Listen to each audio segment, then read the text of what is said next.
My name is Frank Wood. I do a little blacksmithing. I have been blacksmithing for 7 years.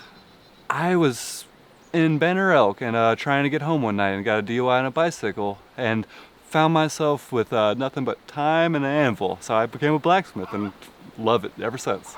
I have set up a little bit of a blacksmithing shop here, basically just a roof on poles, but I have a forge and a vise and basically most of the tools you need for a primitive setup to get off the ground.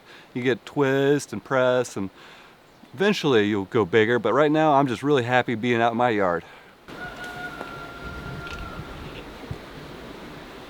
Safety equipment.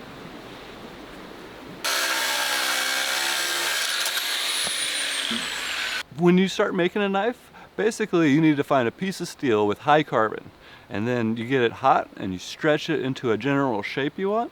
And the closer you get, the less grinding you have to do.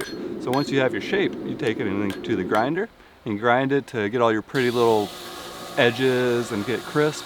And then you have to harden it, which is the magic of the blade, where you get it super hot, well, not super hot, probably 114 degrees, and then you cool it super fast. And that locks the crystals in place, forming a nice hard edge. Mostly the shiny things sell better. People like little decorative, intricate pieces of art, more so than knives, I've found, but I love the knives.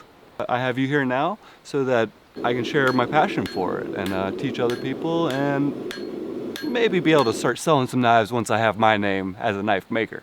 In the future, I'll probably be selling these at the farmer's market and word of mouth mostly. I like to carry one on my hip, and if you come up and talk to me, I'll try to sell you one.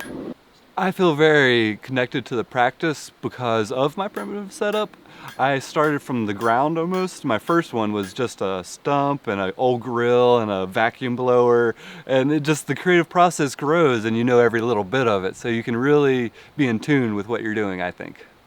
Anyone who's thinking about blacksmithing, I would tell just to try it. It is something that you'll either love or hate. It's a lot of hard work, a lot of dirt, a lot of sweat and burns and cuts, but you'll find yourself really appreciating what you get at the end, I think. And I like the hard work. It feels like gives value to my work, I think. I'm just so happy to be here, and I hope someone can come and join me sometime, and if you feel like joining me, just let me know.